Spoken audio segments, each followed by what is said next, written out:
Palestine. This is exactly the same chant we heard on October 7th. On that day, thousands of terrorists stormed into Israel from Gaza. They beheaded men, they raped women, they burnt babies alive, they butchered 1,200 innocent people and took 251 innocent people hostage to the dungeons of Gaza.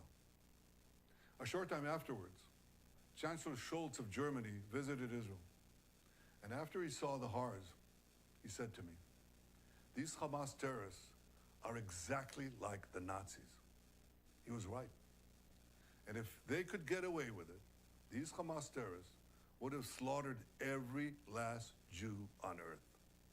For these neo-Nazis, Free Palestine is just today's version of Heil Hitler. They don't want a Palestinian state. They want to destroy the Jewish state. They want to annihilate the Jewish people who've been in the land of Israel for 3,500 years. I could never understand how this simple truth evades the leaders of France, Britain, Canada, and others.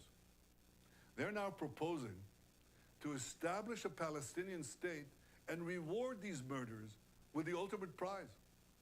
Well, for 18 years, we had a de facto Palestinian state. It's called Gaza. And what did we get?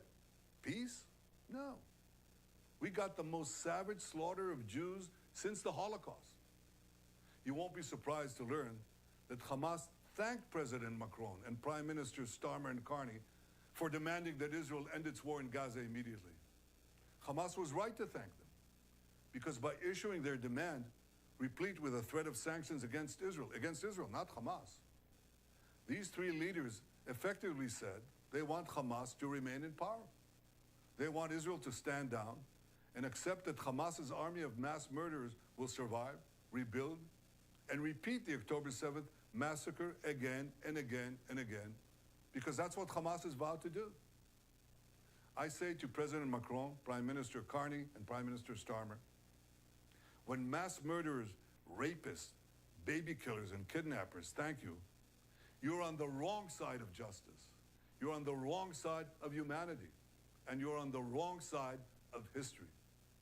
Now, these leaders may think that they're advancing peace. They're not. They're emboldening Hamas to continue fighting forever. And they give them hope to establish a second Palestinian state, from which Hamas will again seek to destroy the Jewish state. And mind you, it's not going to be a state free of Hamas. When you establish a Palestinian state, we've seen it. The radicals take over. Iran sends them in, and they take over. So don't give us this talk. It'll be a peaceful Palestinian state. It won't be. But the hypocrisy doesn't stop there. These and other leaders have bought into Hamas's propaganda that says Israel is starving Palestinian children. And not only is Hamas putting out this lie, a few days ago, a top UN official said that 14,000 Palestinian babies would die in 48 hours. You see, many international institutions are complicit in spreading this lie. The press repeats it, the mob believed it, and a young couple is then brutally gunned down in Washington. So here are the facts. Since October 7th, Israel has sent 92,000 aid trucks into Gaza. That's right, 92,000 aid trucks. That includes 1.8 million tons of aid. 1.8 million tons of aid. More than enough food to feed everyone in Gaza. Yet as we had let the aid come in, Hamas stole it. They took a huge chunk for themselves. The rest they sold at exorbitant prices to the Palestinian population. And then they used the money they stole to recruit new terrorists to continue their war against Israel. Our goal from the start was to get food to Palestinian civilians, not to Palestinian terrorists. So we consulted with our American allies. What do we do to prevent Hamas from looting the aid?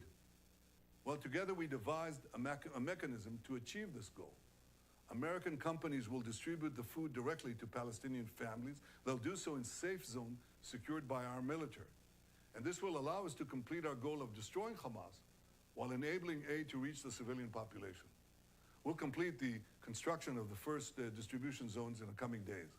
Ultimately, we intend to have large safe zones in the south of Gaza, and the Palestinian population will move there for their own safety while we conduct combat in other zones and receive humanitarian aid there without Hamas interference.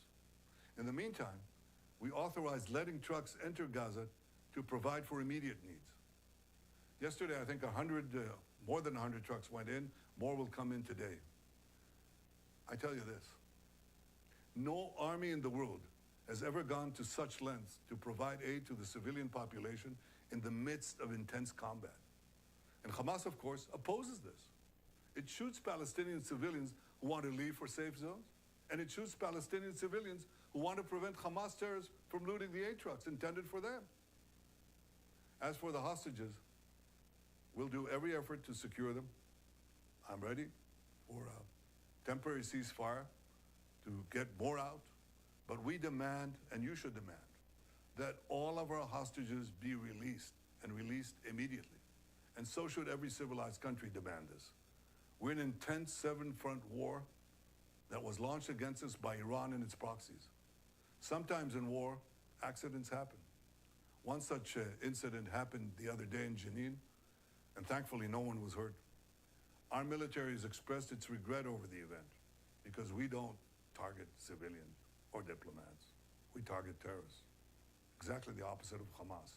They target civilians, ours, and they hide behind civilians, theirs. They use them as human shields. That's a double war crime. But I don't hear that coming from any one of those countries that criticize Israel. For those who say that Israel stands alone, I say we're not alone. Justice stands with us. The truth stands with us. History stands with us. And so do countless people around the world who can tell the difference between right and wrong, between good and evil.